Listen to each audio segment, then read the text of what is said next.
en esta plataforma a nuestro Fray Nelson Medina. Le paso las cámaras para que se presente. Mucho gusto, Nelson. Un saludo a toda tu audiencia y qué bendición poder encontrarnos en este día y comentar algunos aspectos sobre nuestra iglesia. Gracias por invitarme. Sí, gracias a usted y por haber aceptado. Pues hoy estaremos hablando sobre unos aspectos, como lo dijo él, de nuestra iglesia. ¿Le parecería bien si damos comienzo con una oración poniéndonos en la presencia de nuestro Señor? Claro que sí, claro que sí. En el nombre del Padre, y del Hijo, y del Espíritu Santo. Amén.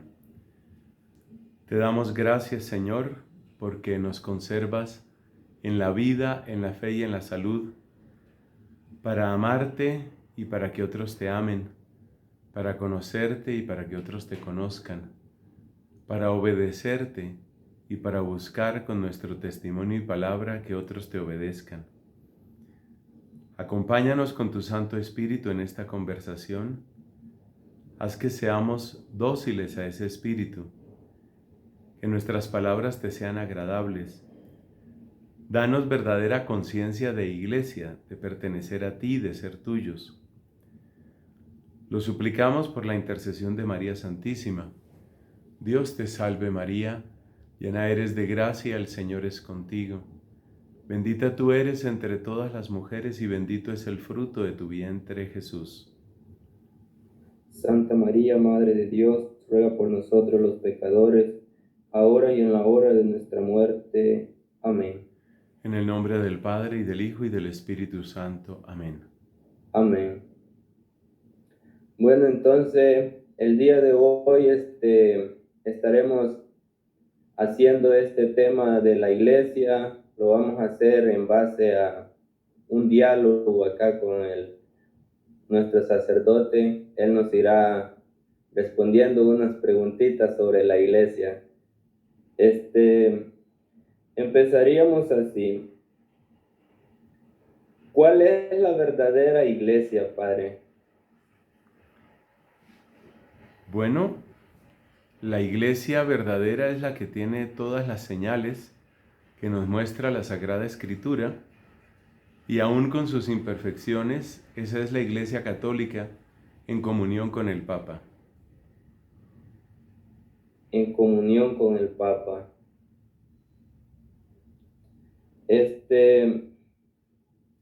Esta otra pregunta bien interesante. ¿Jesús en realidad dejó iglesia? Esa pregunta yo creo que nos va a llevar bastante lejos y es bien interesante. Así que vamos a necesitar un poquito de tiempo para responderla con la ayuda de Dios. Porque lo primero que tenemos que preguntarnos es ¿a qué vino nuestro Señor Jesucristo? Para luego sacar una conclusión, y es esta: si lo que Él vino a hacer terminó con la muerte de Él, no se necesita iglesia. Pero si lo que Él vino a hacer va a ocupar toda la historia de la humanidad, entonces es ahí donde descubrimos la necesidad de que haya una iglesia. Por eso hay que llevar un orden en esta respuesta con la ayuda que nos dé el Espíritu Santo. Entonces nos preguntamos ¿a qué vino Cristo?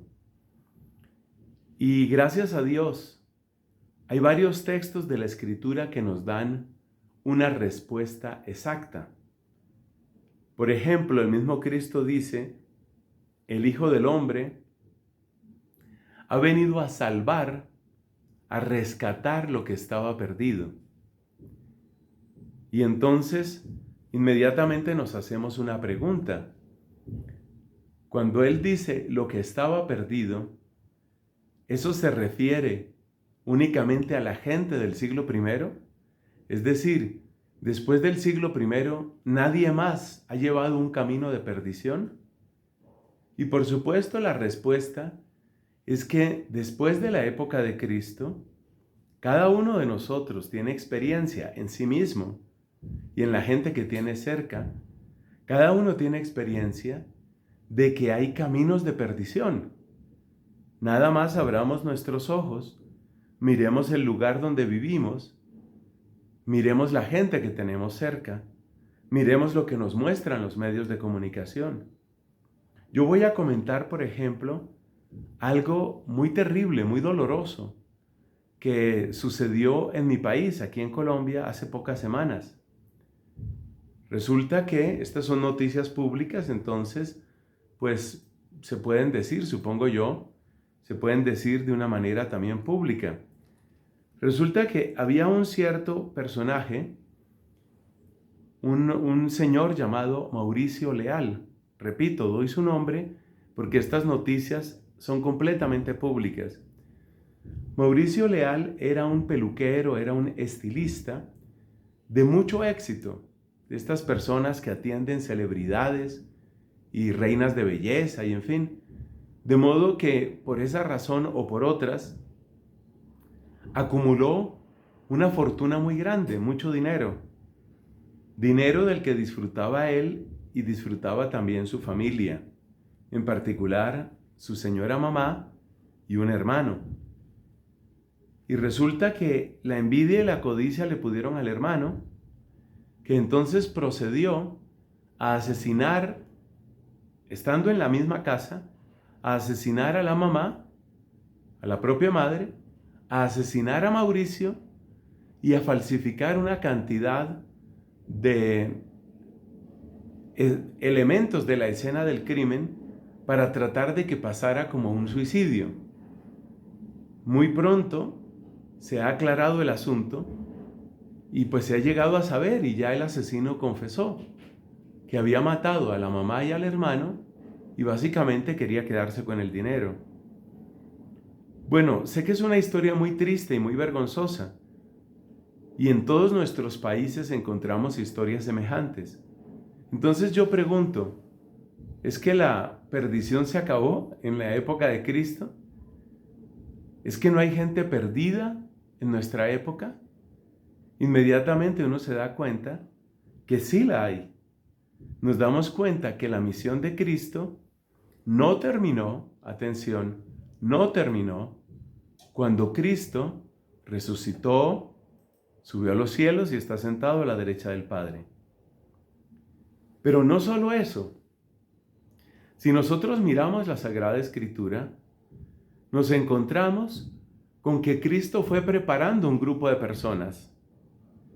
Así, por ejemplo, en un pasaje de los Evangelios, escuchamos esto.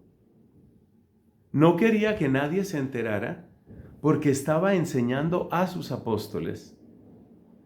Es decir, que les dio un entrenamiento especial.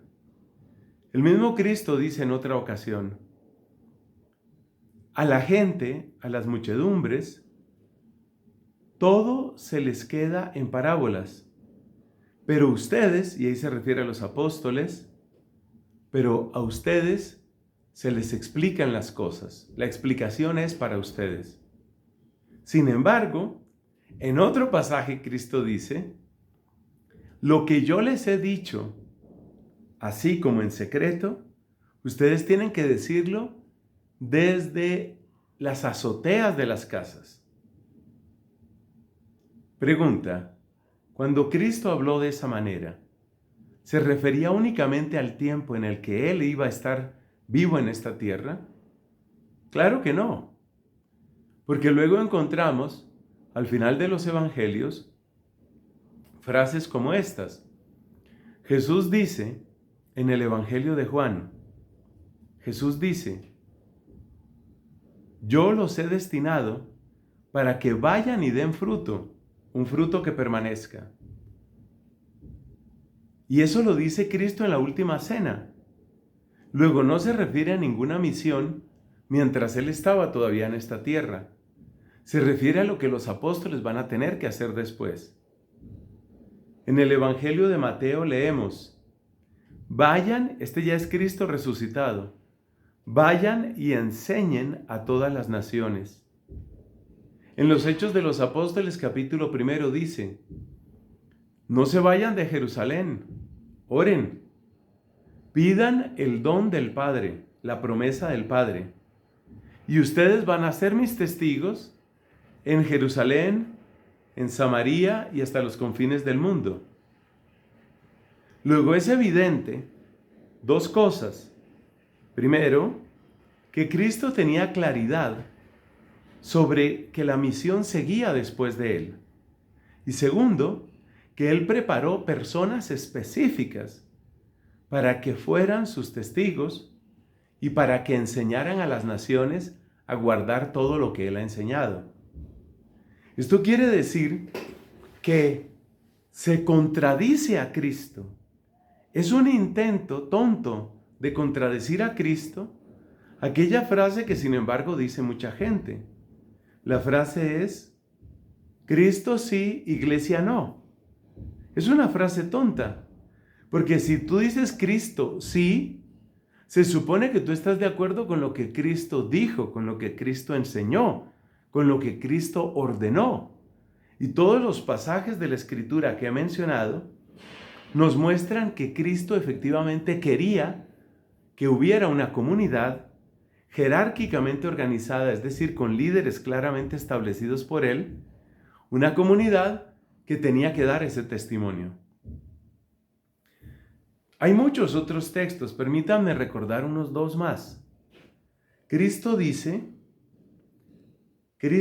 a Pedro, sobre esta piedra edificaré mi iglesia, y está expresamente esa palabra.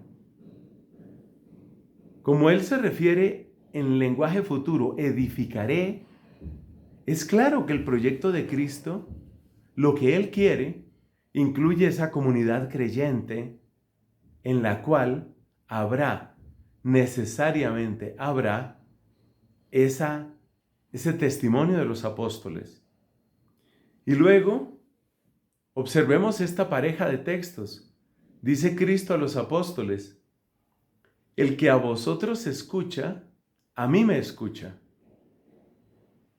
Es claro que los apóstoles tenían la autoridad de Cristo. Y en otro pasaje dice, a quienes les perdonéis los pecados, les quedan perdonados. A quienes se los retengáis, les quedan retenidos. Esa autoridad no se la dieron los apóstoles a sí mismos. Esa autoridad se la dio Cristo a ellos. Y nos falta un último punto para darnos cuenta de cómo es cierto y debe quedar fuera de toda duda que Cristo quiso una iglesia. Y es que en Marcos capítulo 16 leemos que los apóstoles fueron predicando y que el Señor, se refiere al Señor resucitado por supuesto, el Señor confirmaba lo que ellos realizaban. Es decir, que Cristo no se desentiende de esa comunidad que claramente es posterior a su resurrección. No solamente esto. Viene esta pregunta. Ese mandato de Cristo y ese deseo de que hubiera una comunidad jerárquicamente organizada, es decir, con sus líderes, con sus responsables, que luego serán los obispos, los sacerdotes. Cristo, cuando mandó a esos apóstoles, ¿estaba pensando solamente en ellos? Nuevamente nos quedamos en la pregunta inicial, es decir, si Cristo estaba pensando solo en el siglo I o si Cristo tenía claro que ese proyecto tenía que seguir.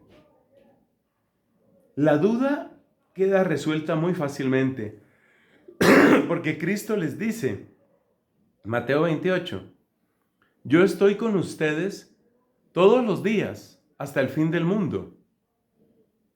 ¿Es que Cristo ignoraba que esos apóstoles se iban a morir? Entonces, ¿por qué dice que va a estar con ellos hasta el fin del mundo? Solo hay una respuesta lógica, porque esos apóstoles tendrían que elegir después ellos, guiados por el Espíritu, tendrían que elegir a sus propios sucesores. Y estos sucesores iban a tener una potestad semejante a la de los apóstoles y en todo caso llena de la autoridad de Jesucristo. De tal modo que a tu pregunta, que es una pregunta que se hace mucha gente, ¿Jesús quiso que existiera una iglesia? Mira, con toda la evidencia que estamos dando, solo es posible responder sí. ¿Jesús dejó una iglesia? Sí. No dejó varias iglesias, dejó una iglesia. Y en el capítulo 17 de San Juan leemos que todos sean uno, se refiere a sus discípulos, que todos sean uno para que el mundo crea que tú, Padre, me has enviado. Así le habla Cristo a Dios su Padre. De manera que hay que afirmar que Cristo sí dejó una iglesia, que esa iglesia está dirigida por los apóstoles, que esa iglesia está guiada por el Espíritu Santo que Cristo le concedió, que Cristo no está ausente de esa iglesia y que esa iglesia habrá de permanecer hasta el fin de los tiempos. Recordemos, finalmente, ese texto donde dice Cristo: las puertas del infierno no prevalecerán contra la iglesia. Entonces, nos queda claro, es parte del plan de Dios, es parte del deseo de Cristo, es parte del proyecto de Cristo, si queremos utilizar esa terminología, es parte de ese proyecto que haya una iglesia y que esa iglesia permanezca hasta el final de los tiempos como una especie de prolongación de la obra de Cristo para la salvación de todos los hombres. Y es bien interesante, se imagina que hoy este día nos está dando este tema y hoy este día se proclamó el Evangelio de San Marcos 3:13, donde él de la muchedumbre llama a los que él quiso. Y esto sigue igual porque él sigue llamando a los que él quiere que vengan a su iglesia. Como lo dijo usted, que él iba confirmando y todavía, o sea, él está todavía confirmando los que son llamados, los que estos sucesores llaman, o sea, que se va congregando todavía y él lo va confirmando todavía. Y aquí viene otra pregunta. ¿Esa iglesia es una iglesia visible o es una iglesia espiritual? Gracias por la pregunta. Iglesia visible, iglesia espiritual. Hemos dicho antes que la iglesia prolonga el misterio de Cristo a lo largo de los siglos. Y si nosotros miramos la persona de Cristo, la adorable persona de Cristo, nos damos cuenta que Él es visible porque el Verbo se hizo carne y habitó entre nosotros, dice la Escritura. Pero Él también es espiritual. Espiritual en el sentido de que Él recibió la unción del Espíritu Santo.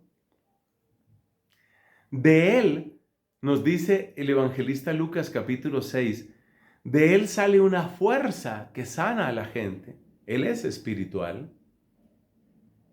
Él expulsa el poder del mal con la fuerza del Espíritu Santo, pues Él dijo: con el dedo de Dios yo expulso los demonios. Dedo de Dios es una manera de referirse al Espíritu Santo. Y además, este Cristo promete al final de su vida: yo rogaré al Padre para que Él les dé otro paráclito. El primer paráclito, es decir, el primer abogado, el primer aliado que nosotros tenemos para que nos defienda es Cristo. Pero Él dice: les voy a dar otro paráclito. Y ese otro paráclito es el Espíritu Santo. De tal manera que el mismo Espíritu que ungió a Jesucristo, esto es muy hermoso, el mismo, no otro, el mismo Espíritu que ungió a Jesucristo, es el Espíritu que descendió en Pentecostés sobre los apóstoles. Y como luego nos muestra el mismo libro de los Hechos de los Apóstoles, ellos, los apóstoles, oraban por la gente y el prodigio de Pentecostés se seguía repitiendo. Así, por ejemplo, en Hechos de los Apóstoles, capítulo 10, encontramos que en la casa de un prosélito, un simpatizante de los judíos, un hombre llamado Cornelio, sucede como un nuevo Pentecostés. Entonces, creo que la respuesta correcta al hablar de iglesia es que la iglesia también es visible como Cristo y es espiritual como Cristo. Pero creo que vale la pena profundizar un poco en qué significa que la iglesia sea visible y qué significa que la iglesia sea espiritual. Que la iglesia es visible significa por lo menos tres cosas. Tres. Primero, la iglesia es visible porque los miembros de la iglesia, que somos en primer lugar los que hemos recibido el regalo, la gracia del bautismo, somos visibles, somos tan de carne y hueso como Jesús. Entonces nosotros somos visibles. Decía Cristo, donde 2 o 3 se reúnen, allí estoy yo. De tal modo que Cristo se hace presente allí donde se reúnen, y reunirse es un acto físico, es un acto visible. Incluso podríamos decir que una reunión virtual como esta no podría suceder si tú no tuvieras tu voz, tu cuerpo, y si yo no tuviera mi cuerpo, mi voz, lo que yo soy. Entonces, la iglesia es visible, en primer lugar, porque está constituida por personas visibles que somos nosotros. Eso es lo primero que hay que notar. Segundo, la iglesia es visible porque las obras que realiza la iglesia son visibles. Nosotros encontramos que hay hospitales, orfanatos, parroquias, colegios, misiones, lugares de atención a migrantes, centros de distribución de caridad.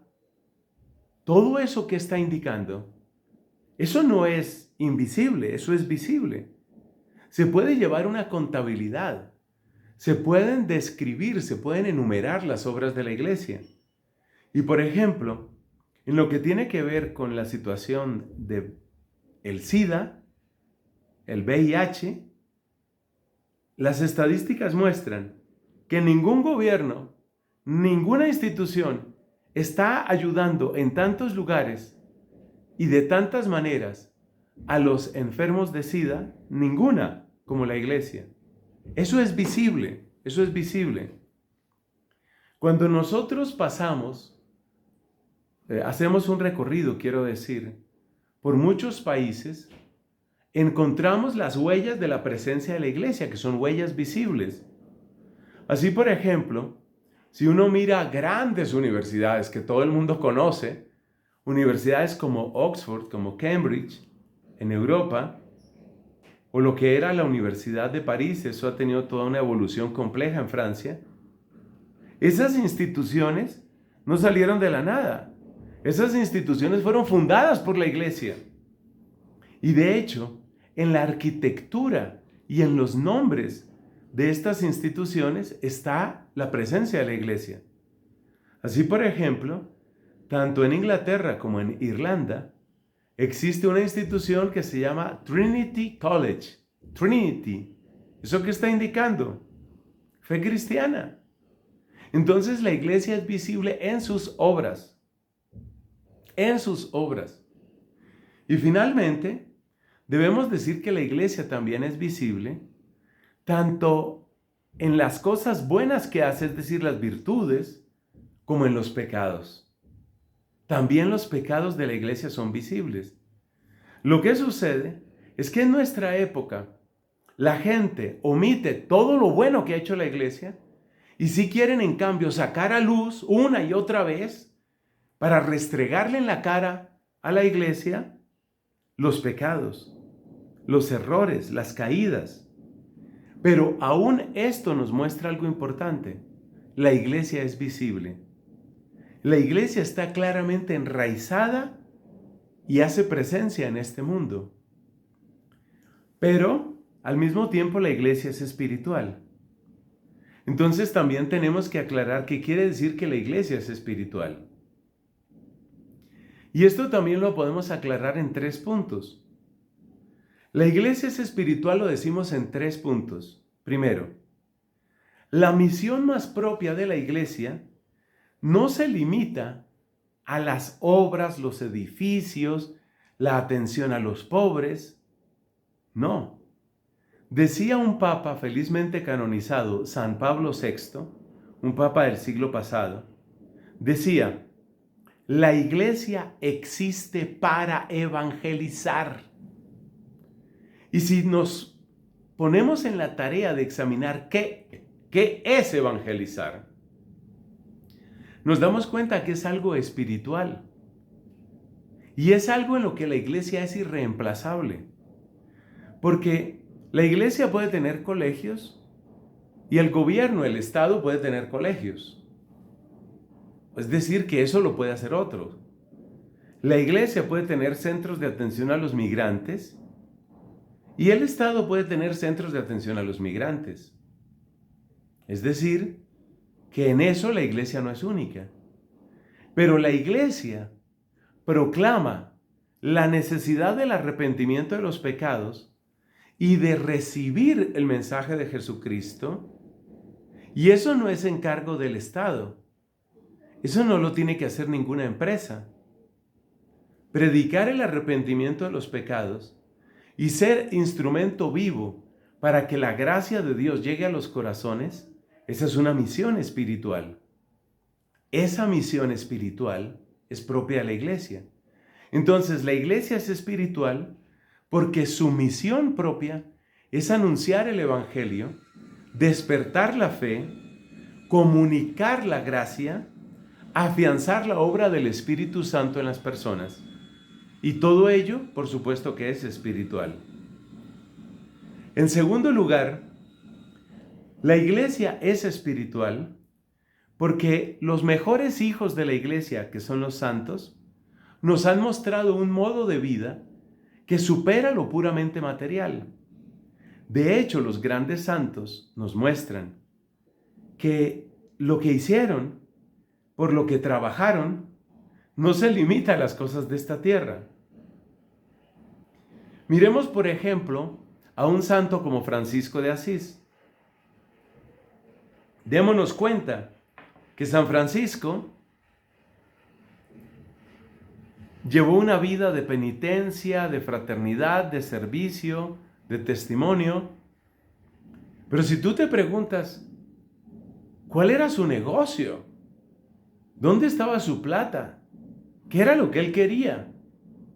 Los mejores hijos de la iglesia, que son los santos, siempre nos muestran que lo que ellos querían estaba más allá de las cosas de este mundo.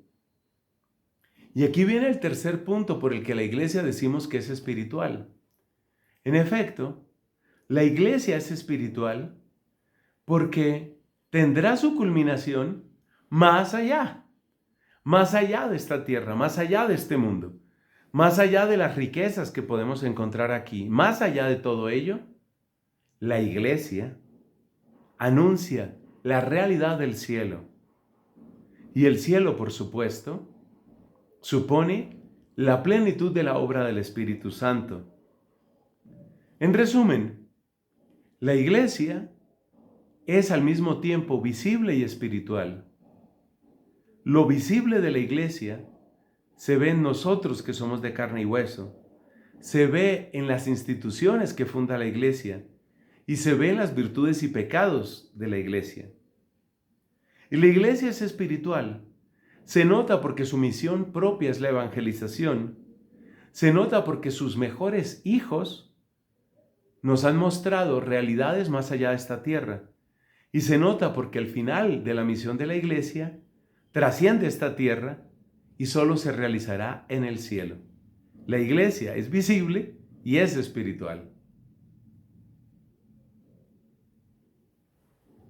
Amén, gracias por la explicación, excelente, queda todo bien claro, creo que no habrían dudas, ¿no?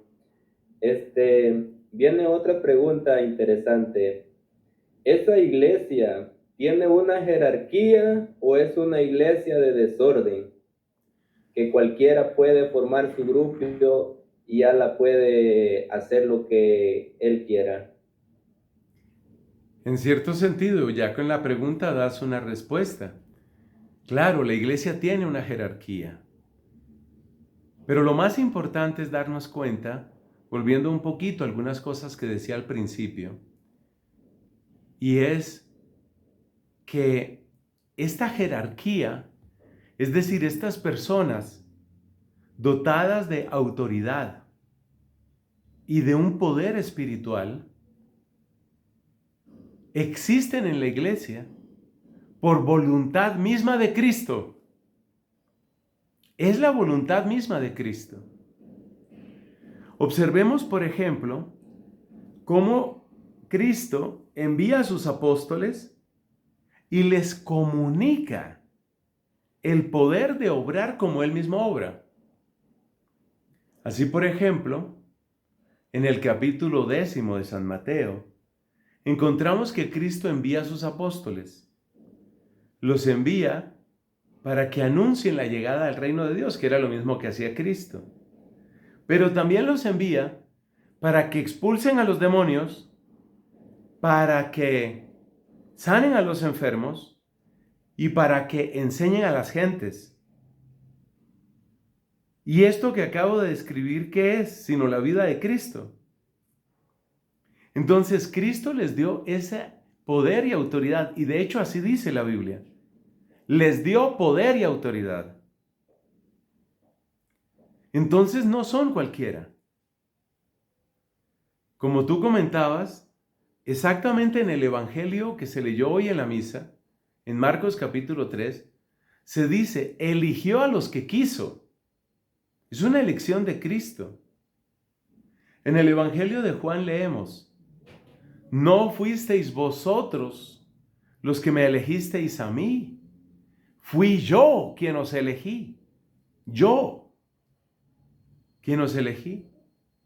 Y en la carta a los Hebreos leemos, nadie puede arrogarse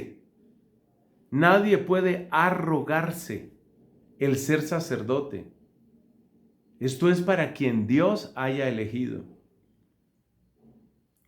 Todos estos textos nos muestran que es voluntad de Dios que en la iglesia existe una jerarquía. Si luego nos vamos al momento que se considera en cierto sentido como el nacimiento de la iglesia, es decir, el día de Pentecostés, ¿qué encontramos? Encontramos que la gente se congrega cerca del cenáculo y el apóstol Pedro toma la palabra. Y el apóstol Pedro le habla a la gente del pecado que ha cometido, enviando a la muerte a Jesucristo. Y luego habla del Espíritu Santo. Cuando Pedro ha dicho este discurso, que es muy impactante y que está en el capítulo 2 del libro de los Hechos de los Apóstoles, la gente le pregunta a Pedro, ¿qué tenemos que hacer, hermanos? Con lo cual están reconociendo la autoridad de Pedro y están reconociendo la obediencia que se debe a los apóstoles. Luego, en el mismo capítulo 2, leemos que los creyentes que fueron bautizados por los apóstoles, los creyentes, se reunían para las oraciones, para la fracción del pan y expresamente se nos dice, para la enseñanza de los apóstoles. Entonces está claro que hay unos apóstoles. En Efesios capítulo 2 lo dice también con claridad San Pablo. Pablo dice, Dios mismo ha dispuesto que en la iglesia estén primero los apóstoles. Primero los apóstoles. Hay un orden. Efectivamente, como ya tú lo sugerías al hacer la pregunta, nuestro Dios no es un Dios de desorden. Nuestro Dios no quiere desorden. Sobre todo, que en lo que tiene que ver con el poder, muy fácilmente se despiertan envidias y ambiciones. Otra cosa que hay que tener en cuenta es que esta autoridad de los apóstoles no se quedó solamente en palabritas. Ellos ejercieron esa autoridad. ¿En dónde lo vemos? Yo creo que un caso impresionante tenemos en la primera carta a los Corintios. En efecto, en la primera carta a los Corintios, nosotros vemos que en esa comunidad, la comunidad de Corinto, se daba un desorden sexual terrible, seguramente una herencia de todo el libertinaje que existió en ese puerto, el puerto de Corinto. El caso que se presentó fue muy escandaloso, porque lo que se presentó es que un hombre estaba viviendo con la madrastra como si fuera la esposa. O sea, estaba cometiendo un incesto terrible y escandaloso. Pablo, apóstol de Cristo, por carta les dice, expúlsenlo de la comunidad. Eso es ejercer autoridad. Pero el mismo Pablo tampoco obró simplemente porque a él le pareció. En la carta a los Gálatas él dice, yo fui a hablar con Pedro, Santiago y Juan, los que son considerados columnas, y añade estas palabras, para ver si yo había trabajado en vano. O sea que él fue a buscar la confirmación de los apóstoles instituidos por Cristo. Y es claro que al aprobar estos apóstoles, Pedro, Santiago y Juan, la obra de Pablo, estaban admitiendo y confirmando la autoridad de este apóstol. El libro del Apocalipsis nos habla sobre la tremenda autoridad y el lugar único que tienen los apóstoles. Efectivamente, se nos dice que la ciudad santa tenía 12 puertas y las puertas llevaban los nombres de los apóstoles, indicando así que la manera de entrar a la iglesia es por la puerta de los apóstoles. Es decir, que son ellos, los instituidos por Cristo y por supuesto, los sucesores de los apóstoles, los que tienen la misión, la delicadísima misión de indicar dónde está la verdad de la doctrina y quién pertenece o no pertenece a la iglesia. Entonces, tenemos que responder una vez más con un rotundo sí. Es evidente que Cristo ha querido que haya una jerarquía. Cristo ha querido que haya un orden dentro de su iglesia. Y por eso ha querido que exista esta jerarquía. Lo asombroso es que esa jerarquía está hecha por hombres frágiles. El mismo Pablo decía, y se refería en primer lugar a sí mismo, llevamos este tesoro en vasijas de barro. Nuestros jerarcas, el Papa, los obispos, son seres humanos débiles. Y por eso es deber nuestro no romper con ellos si vemos un pecado. No formar otra iglesia que no sería iglesia verdadera, sino practicar la oración, la corrección fraterna y el don de la amistad en Cristo para ayudar a sostener a los que tienen esa misión absolutamente única.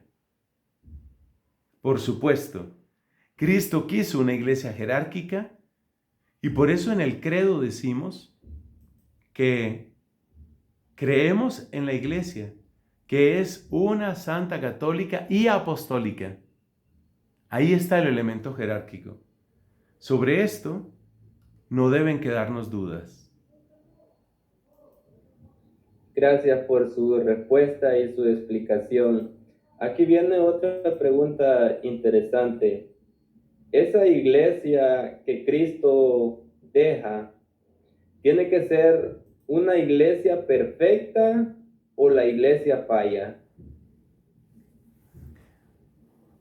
Antes decíamos que la iglesia es visible y es espiritual. Y la verdad es que la iglesia, en muchos de sus aspectos, es algo así como con una doble naturaleza. La iglesia es visible y es espiritual. La iglesia es terrena y es celestial. La iglesia está en el tiempo y en la eternidad. Algo parecido debemos decir con respecto a esta realidad tan triste, la realidad del pecado. La iglesia es santa, pero está hecha de pecadores. Decir que la iglesia como tal es pecadora, creo que no aclara las cosas. Sobre todo por esto, porque pensemos en una persona y pongamos lo más dramático todavía. Pensemos en el caso de, por ejemplo, un sacerdote. Es más, un obispo. Si ese obispo comete un pecado, que hay pecados graves, por supuesto, no hace mucho, por ejemplo, un obispo, ya siendo obispo, pues tenía una relación sucia, inconveniente, pecaminosa, con una mujer, se casó por lo civil, dejó tirado el episcopado. Esto pasó no hace mucho en España. Tenemos el caso de sacerdotes, de obispos, que han caído en situaciones muy graves, vicios, son alcohólicos, son amantes del dinero, tienen problemas sexuales, han caído en situaciones de abuso. Entonces, tenemos toda esa realidad de pecado, pero además de sacerdotes y obispos, pues recordemos que todos somos iglesia. Digamos que los pecados de los obispos, de los papas o de los sacerdotes son más fáciles de señalar y decir tú eres el culpable. Pero todos somos iglesia. Y por eso, aunque un pecado no sea tan visible a los ojos del mundo, un pecado es un pecado. Entonces la iglesia cobija pecadores. La iglesia se parece a lo que nos describe el Evangelio. El Evangelio nos dice que Cristo comía con pecadores. Lo mismo sucede en la iglesia. Pero hay algo importante que decir. Y es que, aunque la iglesia tiene en su seno pecadores como nosotros, cada uno de nuestros pecados es una contradicción con la misión de la iglesia. Entonces, yo lo voy a describir con esta comparación un poquito infantil. Tomemos el caso de un banco. ¿Para qué está el banco? Pues el banco está para guardar el dinero de la gente y bueno, para ofrecer otros productos financieros, pero vamos a decir para guardar. Si un cajero un hombre o mujer que atiende al público, encuentra la manera de robarse dinero, el banco dirá, ¿ese cajero cumplió nuestra misión? Por supuesto que no. El banco no está para robar a la gente, sino para cuidar, se supone, pues, para cuidar el dinero de la gente. Pero esa persona robó, sí robó. Cuando esa persona robó, hizo lo contrario de lo que es el propósito social, empresarial del banco. Ningún banco diría, ese cajero hizo lo que nosotros queremos. No. Entonces lo mismo sucede en la iglesia. Nuestros pecados contradicen el ser y la misión de la iglesia. Y por eso es inapropiado decir que la iglesia es pecadora. Eso es inapropiado decirlo. Porque es lo mismo que decir, los bancos son ladrones. Si un médico en un hospital se aburre de atender a un paciente y le da una sobredosis de morfina para matarlo, entonces vamos a decir, ¿los hospitales están para matar a la gente? ¿O los hospitales matan a la gente? No. Nosotros diremos, los hospitales están para curar a la gente, para salvarle la vida a la gente. Pero hay médicos que traicionan su vocación de servicio y ellos matan. Lo mismo hay que decir de la iglesia. La iglesia está para ser santa y para santificar. Pero, lamentablemente, está una realidad de pecado. Entonces la frase tal vez más apropiada es, la iglesia es santa, pero está formada por pecadores. Creo que es lo que deberíamos decir. Y claro, como lo dijo desde un principio, ¿no? Que Cristo lo quiso así. Fue una decisión dada por Él. Amén. Acá viene otra pregunta ya para ir finalizando, ¿no? Porque sabemos, como decía el apóstol San Pablo, ¿no? El tiempo nos apremia. Sí. Ya para ir finalizando, una pregunta más. ¿La iglesia salva? Bueno, qué pregunta. Son muy buenas todas, muy, muy buenas. La iglesia es mejor decir, es instrumento de salvación. Realmente el Salvador es Jesucristo. Cristo es el único que salva. Pero podemos decir con verdad que la iglesia es instrumento de salvación. Eso se puede decir. ¿Y cómo es instrumento de salvación la iglesia? En la medida en que presenta el mensaje de Cristo, la persona de Cristo, el ejemplo de Cristo, la gracia de Cristo, toda la bondad que hay en la iglesia, toda la santidad que hay en la iglesia, toda, está en Cristo. Toda. Solamente en Cristo. Y por eso, en la medida en que la iglesia se une a Cristo y presenta a Cristo, la iglesia ciertamente es instrumento de salvación. Donde se realiza este misterio de salvación de una manera un poco más clara, más patente, más evidente, es en los sacramentos. Y nos decía este gran santo, San Agustín, cuando alguien bautiza, es Cristo quien bautiza. Lo mismo vale para los otros sacramentos. De tal modo que al recibir la gracia propia de los sacramentos, Nosotros estamos en contacto con la fuente de esa gracia que es solamente Cristo.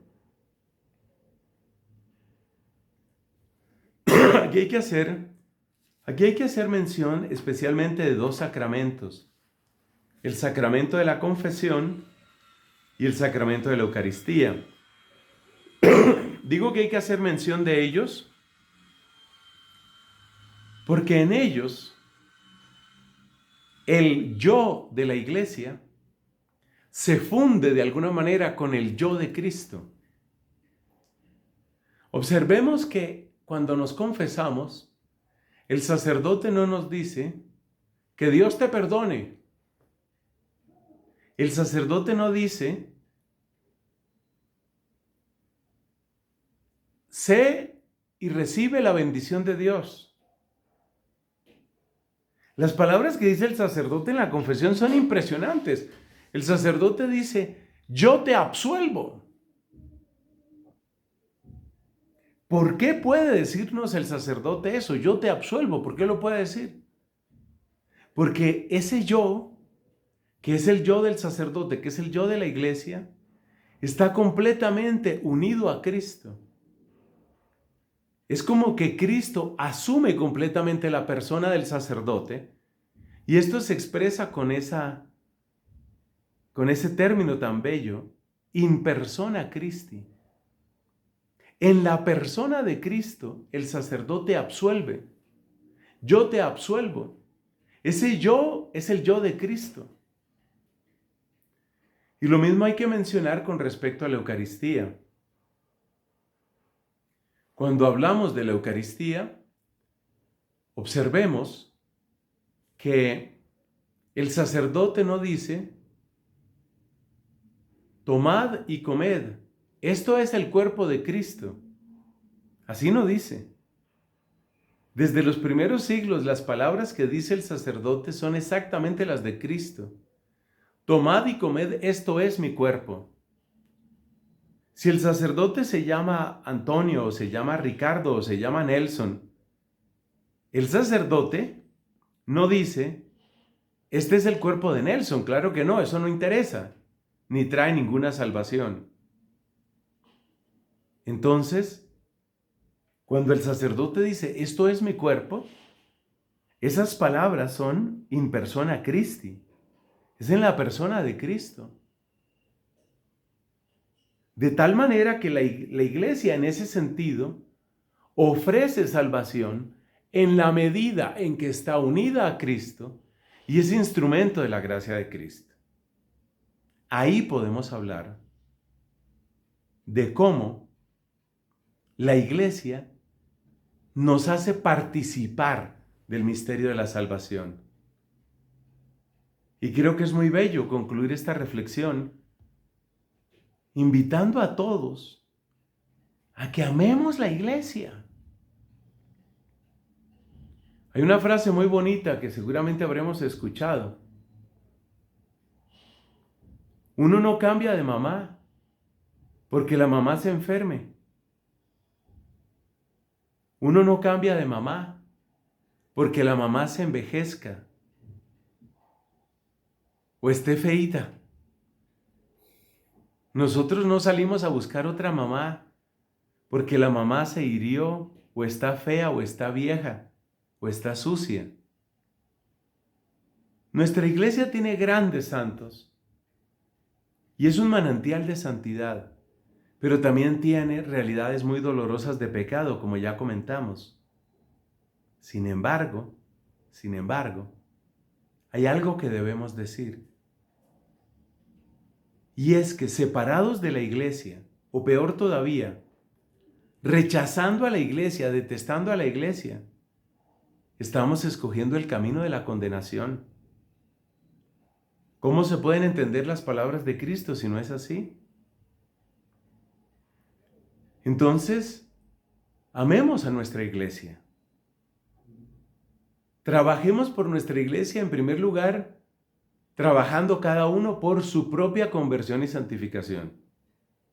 Y luego, en la medida de lo posible y según la vocación de cada uno, buscando que cada uno realmente responda al amor de Dios, de modo que seamos una iglesia santa y se cumpla en nosotros lo que dijo la carta a los Hebreos.